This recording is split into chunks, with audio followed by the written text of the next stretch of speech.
Oi, turma. Tá frio, né?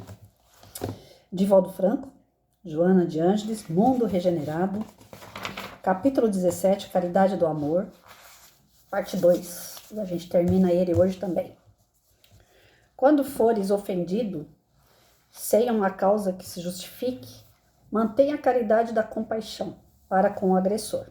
Liçãozinha difícil, né? Pensa bem, quando fores ofendido, ou seja, não é brincadeira, alguém fez uma coisa muito séria com você, sem uma causa que se justifique. Às vezes você está fazendo o melhor pela pessoa e a pessoa vai lá e te caceta. Mantenha a caridade da compaixão para com o agressor.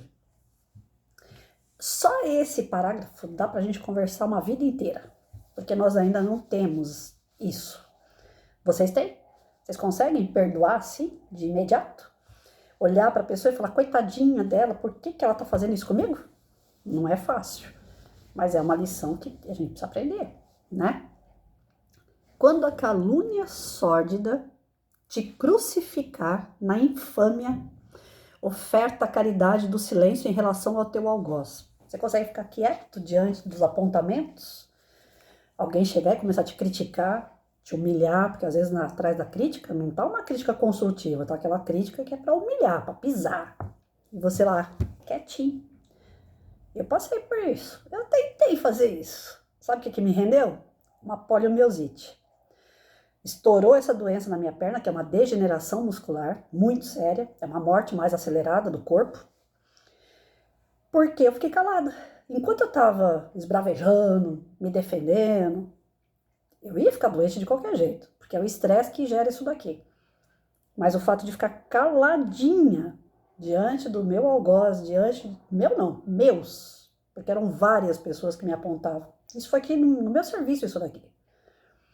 Essa doença veio estourar no meu serviço, porque eu escutava tudo o que eu não queria escutar. Eu fazendo bem para minhas crianças, eu trabalhando pra caramba em razão das minhas crianças, e eu escutando coisas que eu não queria escutar.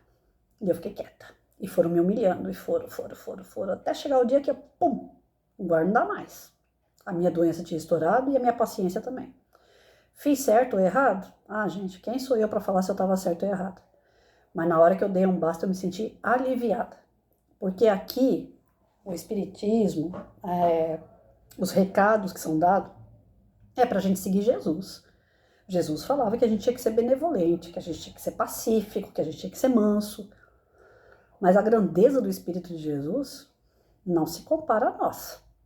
Então, que nós vamos falhar, que nós vamos estourar, que nós vamos falar, que a gente não vai aceitar um monte de coisa, é fato. Então, quando a gente é ofendido, quando a gente é caluniado, aí vem uma outra aqui. Quando as perseguições de qualquer monta te alcançarem os sentimentos delicados e te sentires apontado pelo ridículo, atirado ao desprezo, distende a caridade no entendimento fraternal. Outra lição que eu não consegui. Eu fui perseguida, eu fui caluniada, eu fui ofendida dentro do meu serviço. Só que depois de tantos anos trabalhando, eu me aposentei com mais de 32 anos de serviço, eu comecei quando eu tinha 14 anos, hoje eu tenho 51, só que eu não consigo provar os 14 anos, né? Mas os 18 para cá eu consigo. Enfim, quase 40 anos de serviço, né? E desde pequenininha eu ajudava os coleguinhas na escola, então se eu for falar que eu era professora desde pequenininha, desde os 10 anos, que eu sentava do lado dos colegas para ajudar aquilo que eu podia. Matemática não, que eu era péssima, mas português, história, geografia, ciência, eu sempre adorei. Teatro, enfim. Eu me preparei tanto para ser professora, para dar conta do meu recado, e chegou um dado momento eu me senti na Inquisição. Me colocaram numa mesa dentro da sala dos professores, sentaram em volta aquelas pessoas que diziam que adoravam o meu trabalho, que admiravam os projetos que eu fazia. Sentaram aquelas pessoas que você achava que eram simpáticas ao teu trabalho. E desceram a lenha.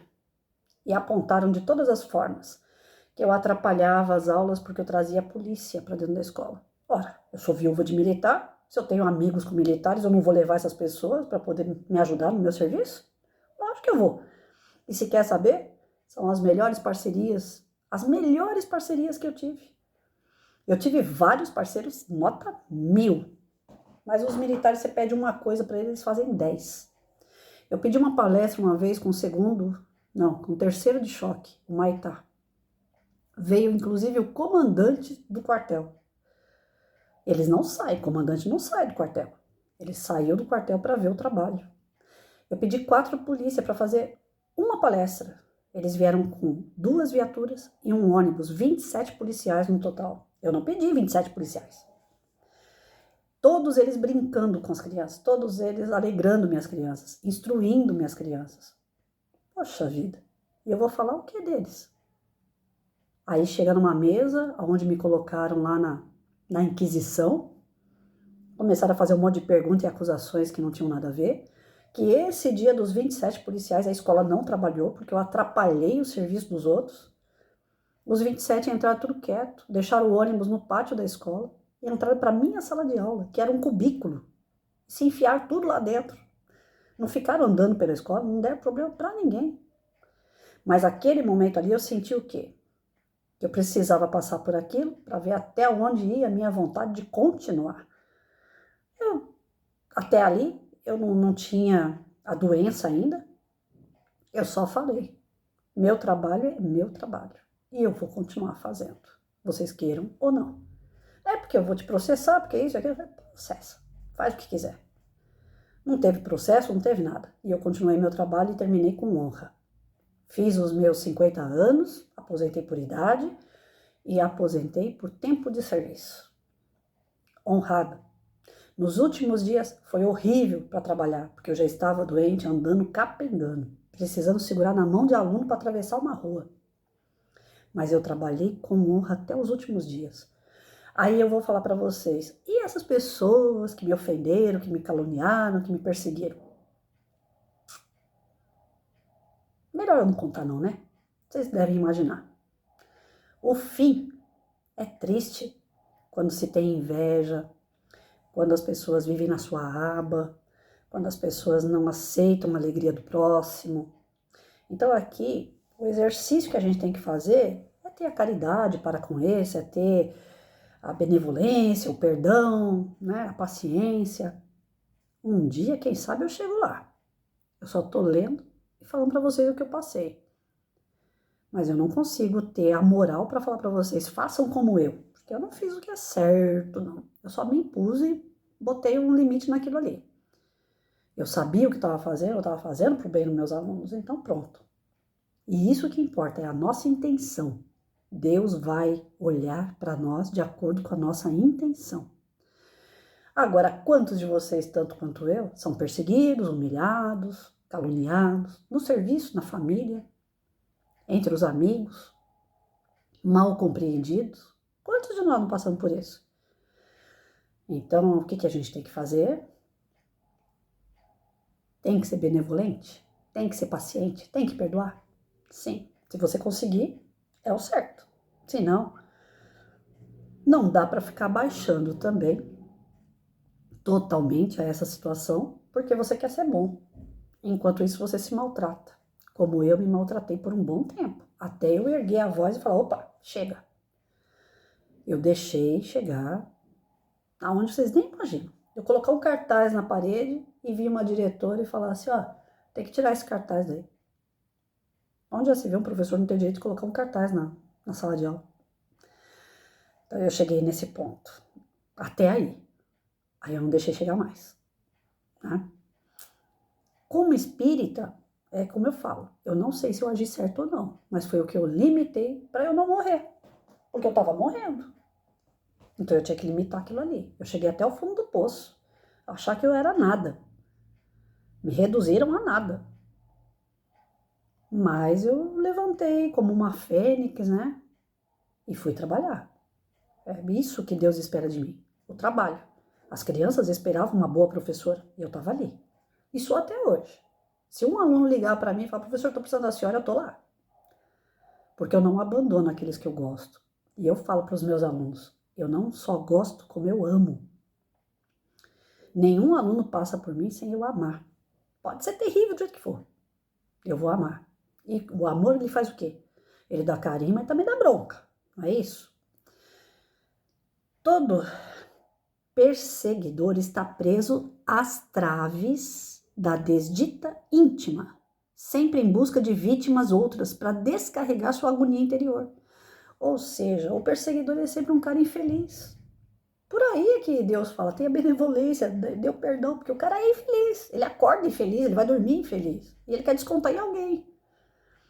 A existência dele é o terremoto incessante, escondido numa camada superficial de harmonia.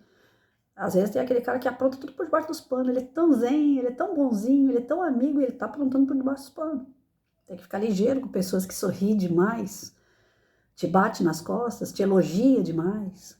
Tem que ficar esperto, né? Às vezes realmente é uma afinidade, mas tem que ficar esperto. Ninguém lhe conhece os dramas perturbadores nem as ambições malogradas que o tornam desventurado sob disfarce. Então, às vezes ele é tão generoso, ele é tão bonzinho, ele é tão legalzinho e na verdade ele está aprontando. Porque ninguém conhece as suas dores ali. O convívio com ele é só com ele mesmo. É ele com ele mesmo. Porque uma pessoa assim, ele não tem pessoas verdadeiras do lado dele. Não consegue criar laços de verdade, né? São infelizes todos que assim se comportam. Porque, expoliados dos valores de redenção, por falta de equilíbrio, preferem ficar na posição de inquisidor. Eu nem tinha lido o texto e apareceu a palavra inquisidor aqui. Inclemente a de renovador moral necessitado. Esse sofredor, mal compreendido, escamoteia os tormentos e passeia sua peçonha em toda parte. Por onde ele vai, ele arruma desarmonia. Tanto é que a minha algoz maior, todo lugar onde ela vai, ela arruma desequilíbrio. A própria Secretaria da Educação, quando me via lá, muito raro, às vezes falava, nossa, é uma professora tão, né, de projeto, uma professora tão dedicada e tal, a gente quase não te vê aqui. Já a fulana, ela é conhecida em todo lugar aqui em Itaquá, só que conhecida de uma forma negativa, porque é uma pessoa infeliz, ela está sempre aprontando coisas ruins. E Jesus dizia, né, que o mal é necessário, um negócio desse é necessário. Mas ai daquele que causa o mal. Desse modo, considera que o mal aparentemente triunfante em muitas ocasiões é apenas um esconderijo de perturbações não acalmadas, neste que se apresenta com crueldade de fácil alcance. Não vejas tais indivíduos como teus adversários, porém, no momento, como usurpadores por inveja da tua riqueza moral e espiritual. Eu dava risada com as coisas que a pessoa aprontava, quando ela não me tirava do sério, né? Por quê? Porque é isso que o texto está dizendo. É uma pessoa infeliz, aonde vai ela causa infelicidade, ela busca atrito, ela busca desequilíbrio, ela é desequilibrada.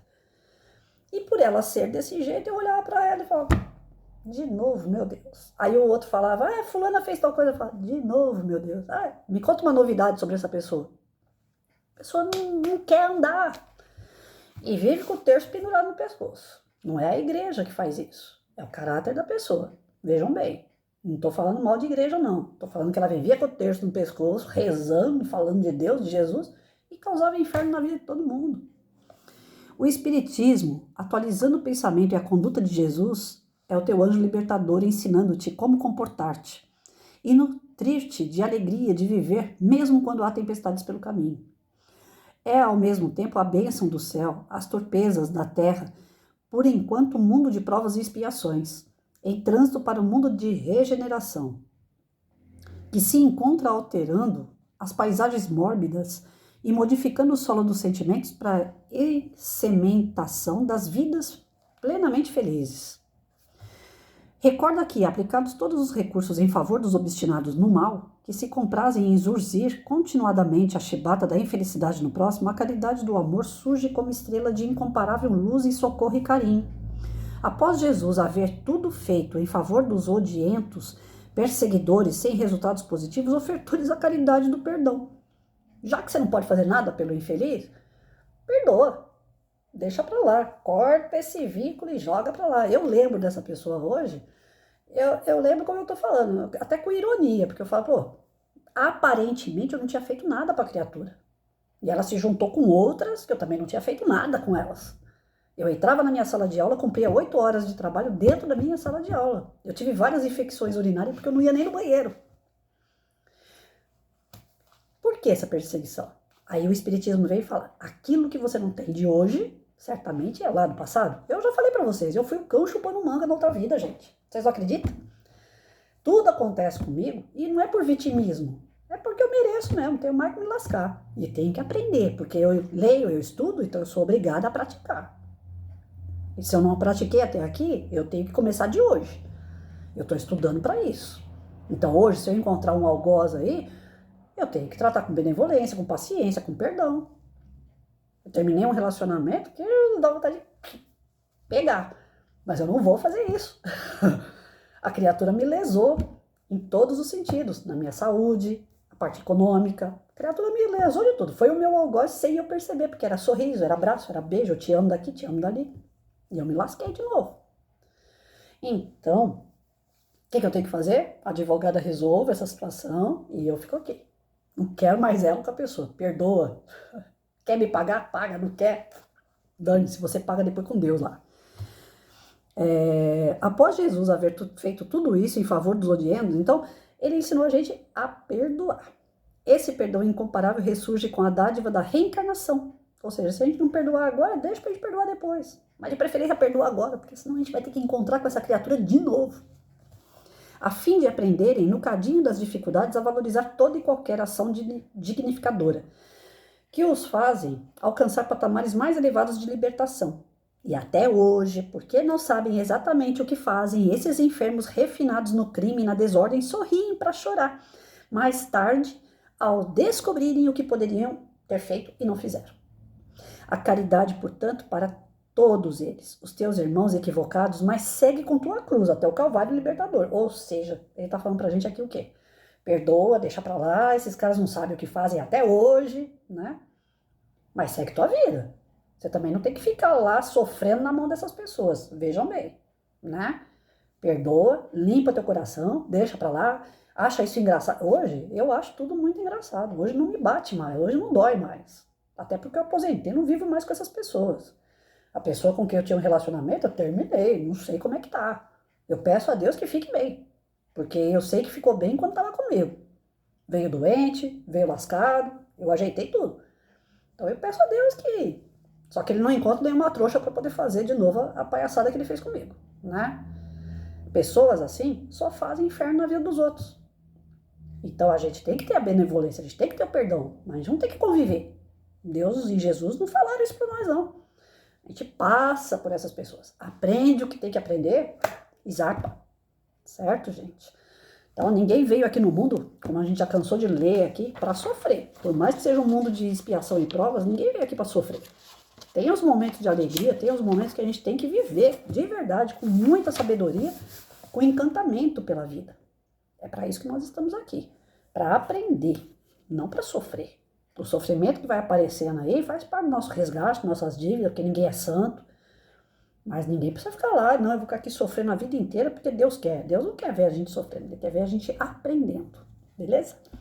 Fiquem com Deus. Então, que nós tenhamos caridade para com essas pessoas, para conosco, para com todo mundo. Mas sem ser bobo, sem sofrer na condição do tipo, eu preciso passar por isso. Esqueçam. A gente passa para aprender, não para ficar lá em eterna... não é umbral, não, como que é o purgatório, né? Não é eterno purgatório, não. A gente tem que passar e seguir, porque a Terra tá indo e a gente vai junto com ela, se Deus quiser. Beijo.